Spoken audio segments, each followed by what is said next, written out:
today's young women creating nude images of themselves for online consumption on Instagram and similar apps? Are they advertising something we don't know of besides themselves and their bodies? Why would ordinary women want to portray themselves in glamorous images knowing that the majority of them look unrealistically fake and quixotically ugly? Watch this video to find out the secret behind young people's latest addiction to recreate artificial images of themselves for online consumption, posing and lighting themselves as if advertising something, and, often, happily self-objectifying, and enjoying the satisfaction of making their lives, and themselves in the process, look like luxury items for sale in a virtual marketplace. I'm Michael Taifour, and this is my YouTube channel. Don't go away, I'll be back with you right after this short trailer.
What do I love about my daughter? What do I love about my kids? I'm gonna cry. I'll start crying. Athletic, very charming. When you guys think of your parents and how they grew up, what do you imagine? So they had no internet, no smartphones. What do you think they did for fun? I don't really know how they would communicate with their friends. Faxing. It's a thing in the 70s, faxing. Had to be home when the lights came on, when the street lights came on. When the street lights came on. And particularly over the last 20 years, we've just seen this explosion of innovation and new technology. I do remember. My kids are way better at using apps and mobile devices now than I am. Kids are so intuitive with the mobile devices. They can pick up any mobile device and it's so intuitive, they know exactly what to do with it. Just pick it up and just be like, okay, there you go. And you're just like, what did you do? I am not currently on any social media. The use of phones has just ramped up. I wouldn't even know how to navigate. Everything is going crazy. It's very difficult to opt out. It's already too late. The train has already left the station way before I realized, and I'll never catch up. Do I feel like I can protect my kids from the dangers online? No. Its pace has been so fast that some of the, what we'll call them guardrails that are necessary to keep an industry accountable have been set aside in the spirit of innovation. Right now, we're effectively living in an experiment. How is this going to affect us? We'll find out with the current generation. I will tell you that I'm probably going to be dead and gone, and I'll probably be thankful for it when all this comes to fruition. Because I think that this scares me to death.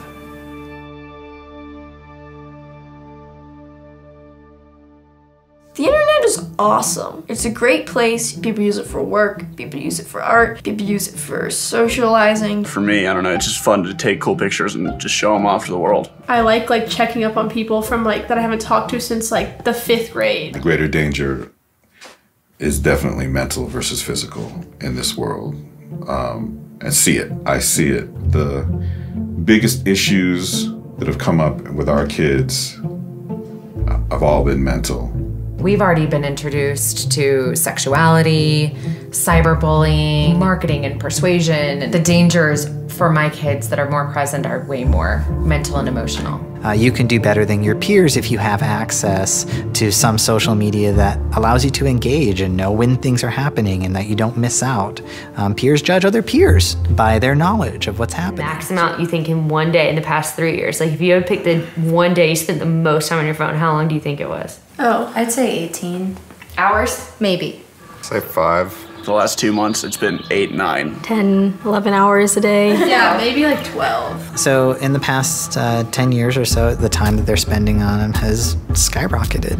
On average, maybe 7 hours a day. 7 hours a day is like a work shift. There's a lot to do on your phone. Like you can text people, you can play games, take videos, like take pictures. Like there's a lot to do. Social media and other internet platforms make their money by keeping users engaged, and so they've hired the greatest engineering and tech minds to get users to stay longer inside of their apps and on their websites. I use Instagram, Snapchat. Instagram, Snapchat, and TikTok. 2 Instagram accounts. I can just scroll for hours on end. I use Instagram, Twitter. Instagram, definitely. My favorite, Snapchat. Like if I was to delete Snapchat, like I don't think I would like hang out. I don't know what's going on with Snapchat. There's stuff called TikTok. The social media games like TikTok and Fortnite. Yeah, I look up from my phone after being there for 15 minutes and it's been like an hour. Scrolling through Instagram. And then I end up watching other people's videos for like 5 hours on end. Watch Netflix for time and then like go off Netflix, check Snapchat, check Instagram, go back on Netflix. What I really do when I'm not online is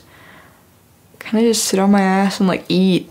Would any of you guys say that you struggle or have struggled with anxiety or depression? Anxiety. In high school? Both. Oh yeah.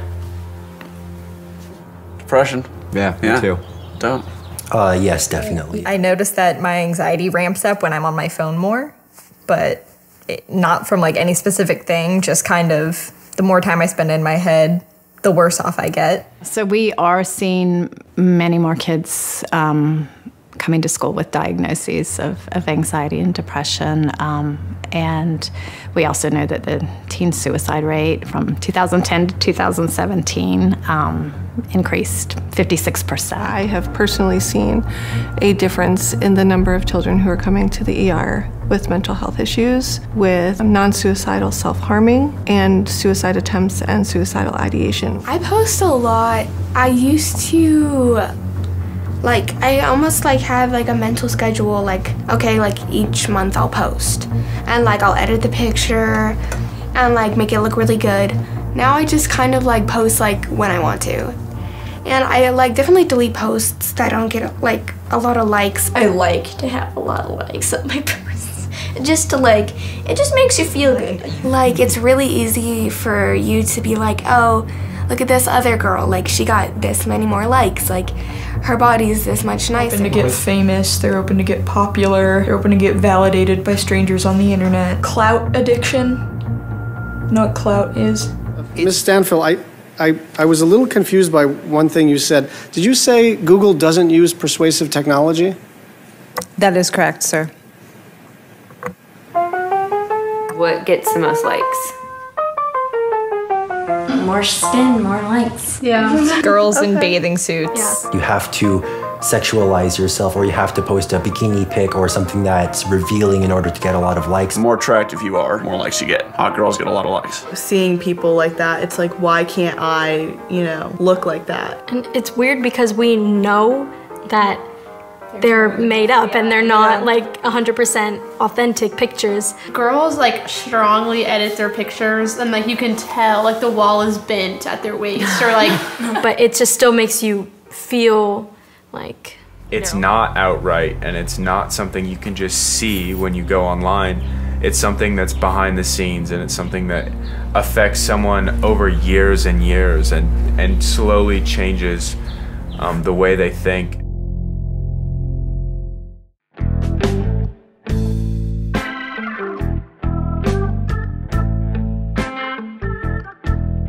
See that woman emerging from a Rolls-Royce wearing nothing but her underwear and sunglasses, and with her arm draped across her bare chest, or that DJ woman in a black bikini, or the Kardashian palpating a wall illuminated by blinking neon tube lights, or that woman straddling her open hatchback while wrapped in string.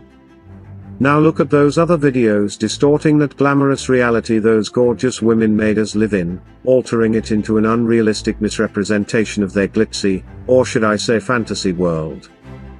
Before you make your own assumptions, let me share with you that the woman making those misrepresentations of the dazzling world of the rich and famous is none other but Australian comedian, and actress Celeste Barber, who has, for years, intentionally distorted those lavishly stylized videos to depict another form of crazy reality to guilelessly emulate the world of the rich and illustrate its strangeness, or should I say, deceitfulness.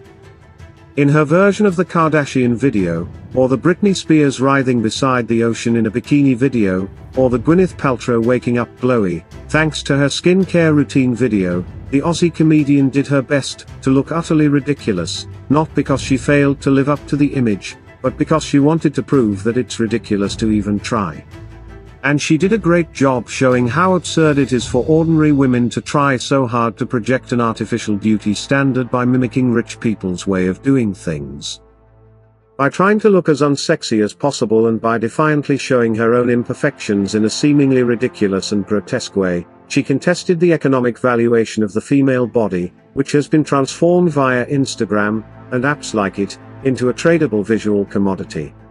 She challenged the new norms of attractiveness by making a spectacle of herself dutifully reproducing sexiness into ordinariness, a message of relatable failure that she conveyed to all those women on Instagram, who fail on a daily basis to live up to the look. I haven't always posted inappropriate, unflattering, half-naked photos of myself. I used to have a really boring Instagram account like all of you. My husband is universally hotter than I am. When we met, I was like, hey, yeah, baby, yeah, I'll do whatever you want. I might even initiate it. Yeah.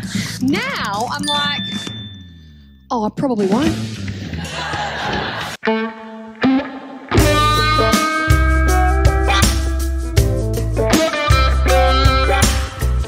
Good morning, Costellers. This morning, I woke up at the Team 10 house really early. I had a fitting with Sonia. I didn't tape it, but you guys already know how fittings with Sonia go. And guys, you might be wondering why I look so extra right now. Well, like, my outfit's not, but my eyes are, like, really extra.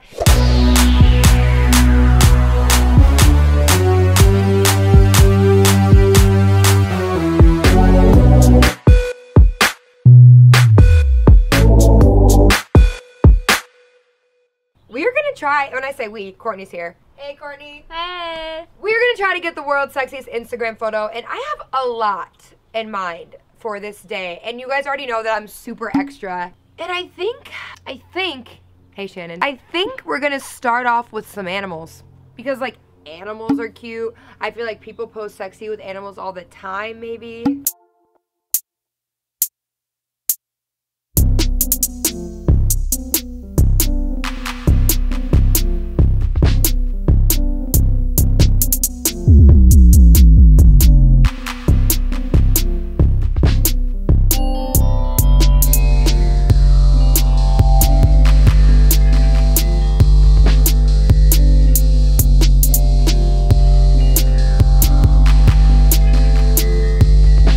Okay, Costellers, so this is the last and final photo. Like I said, it involves something blue, and that something blue is Jake's Lambo. Okay, everyone on Instagram loves cars. Everyone on Instagram loves bikinis, so that's what we're about to do. Did you ask your dad about this one? Which dad are you referring to? I need help. Will you help me? Help you what? I need some oil on my abs. Blur this out. Keep this in. Wait, stop. That's plenty. Now rub it in. Cue sexy music. Wow. Oh, Jesus. Yes, good. Thank you, Courtney. Light. Thank you, Courtney. I think I need to rub my butt. It's gonna clog my pores, yeah? On this side. This is, wow. Don't mind me. Oh, you can see the little baby tattoo. And just a little on my legs. 1, 2, 1, 2, 1, 2.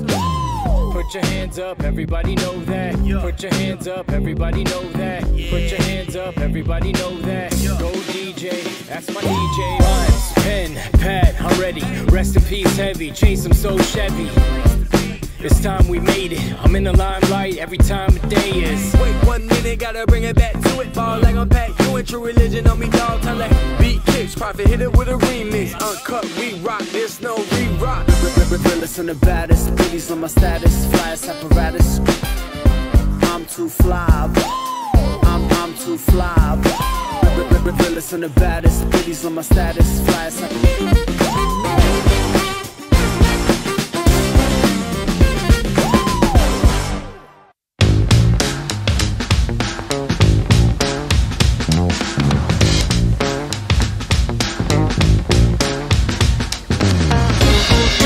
4 years now, young people, mainly women, have been remorselessly trying to recreate artificial images of themselves for online consumption, posing and lighting themselves as if advertising something, and, often, happily self-objectifying, and enjoying the satisfaction of making their lives, and themselves in the process, look like luxury items for sale in a virtual marketplace.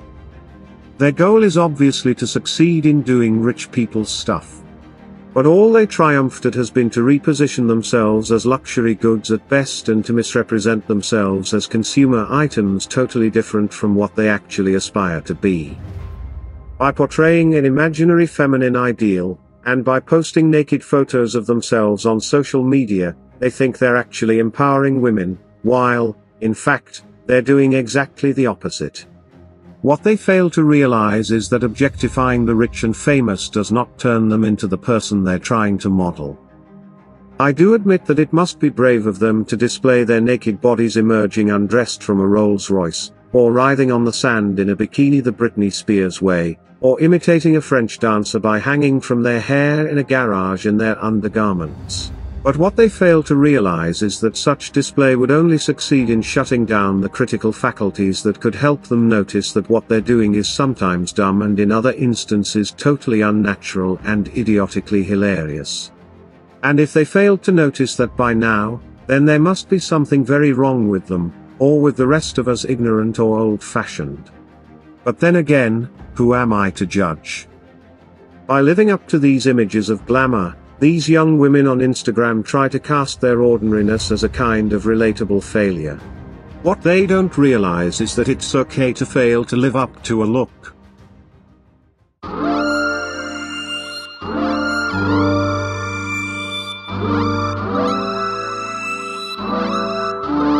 Dr. Stephanie Damiano from the Butterfly Foundation says the more younger women engage with photo-based social media platforms, the more likely they are to experience body dissatisfaction.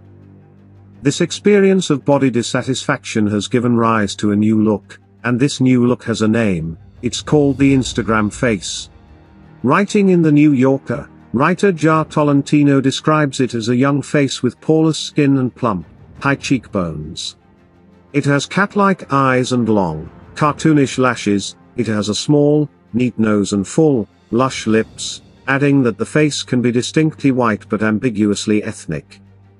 This new trend is causing some young females to want to permanently change their facial features through cosmetic procedures. Researchers from the University of Monash, here in Australia, recently interviewed 34, 16 to 18-year-olds and found that even the youngest among them wanted to get cosmetic procedures to make them look like their filtered Instagram face selfies. Other studies from China and the United States supported this trend. Research undertaken by the Johns Hopkins School of Medicine surveyed 252 people only to find that they had an increased acceptance of cosmetic surgery. Most of them said they didn't feel good about themselves when they compared themselves to themselves in filters. They said that the Instagram face made them more anxious with a low self-image. Some of these apps promised an Instagram perfect body, which made matters even worse. They are capable of slimming waists and enlarging breasts in just a few seconds. But these touch-ups always come at a cost. The apps are growing in popularity, and they're not going away anytime soon. And while they are fun, they can make young females vulnerable and insecure about their looks when bombarded with beautiful faces. These apps are now common across social media. Instagram bundles beauty filters with its other augmented reality facial filters. Snapchat offers a gallery of filters where users can swipe through beauty-enhancing effects on their selfie camera. TikTok's own beauty filter, called Enhance, enables instant beautification. Facebook and Instagram alone claim that over 600 million people have used at least one of their augmented reality effects.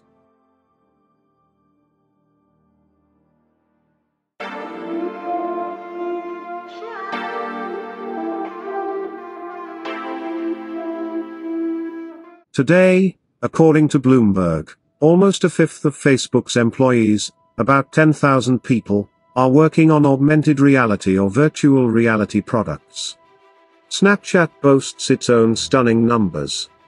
The company recently said that 200 million daily active users use its app to transform the way they look. Most of these applications are created by third-party creators. In 2019, more than 400,000 of them released over 1.2 million effects. A year later, more than 150 creators' accounts had each passed the 1 billion views milestone. Many young people enjoy their filters and lenses, while others find them so overwhelming that they attempt suicide, just to come out of their reality, and their reality can sometimes be very dark. Filters sometimes give them a breakthrough.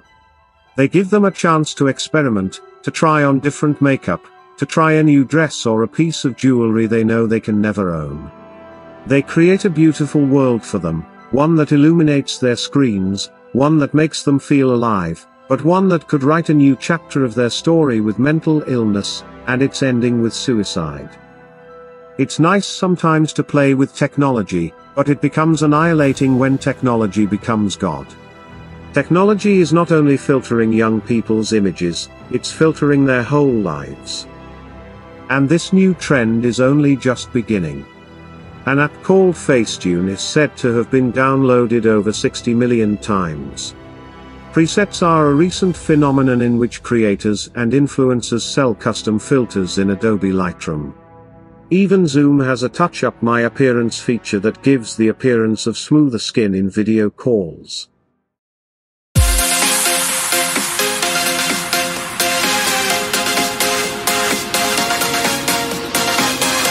I conducted my own survey on LinkedIn only to find that most people between the ages of 18 and 24 wanted the same thing: small nose, big eyes, clear skin, big lips. And this is exactly what augmented reality does through two effects known as deformation and face distortion. They easily change facial features, creating a bigger lip, a lifted eyebrow, or a narrower jaw. A distortion filter called Naomi Beauty on Snapchat clears your skin and makes your eyes huge. But there are thousands of other distortion filters, with names like La Belle, Natural Beauty, and Boss Babe. Even the goofy big mouth on Snapchat, one of the social media's most popular filters, is made with distortion effects. For young people, who are still working out who they are, navigating between a digital and authentic self can be particularly complicated, and it's not clear what the long-term consequences will be. I hope you enjoyed watching this video as much as I enjoyed making it. Please hit that subscribe button now and smash that like button to show your support to my channel so that I can keep creating videos like this one. And don't forget to leave me a comment in the section below for me to thank you. Be safe and bye for now.